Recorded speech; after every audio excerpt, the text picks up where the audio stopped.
There are three types of noise associated with digital photography: banding noise, you have random noise, and fixed pattern noise.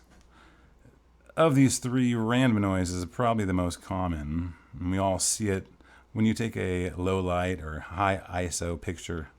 Micro Four Thirds shooters are very well aware of random noise and the havoc it can wreak on your pictures. But today we're going to talk about fixed pattern noise and long exposures, as that's where you generally see it.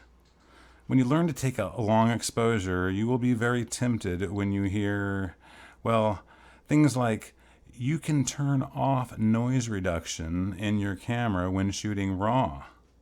Wow, this means I can now shoot a 30-second long exposure without waiting that extra 30 seconds of noise reduction. That sounds very tempting. However, the price for taking such a shortcut may be rather heartbreaking in post. Here we have a seemingly perfectly good image, a long exposure, about 30 seconds, of a harbor. But upon closer look, you can see this image is completely covered in thermal noise or fixed pattern noise. There are small white, green, and red dots covering the entire image. You may think it's a dirty sensor. You may think it's dust on your lens, but no, it is thermal noise.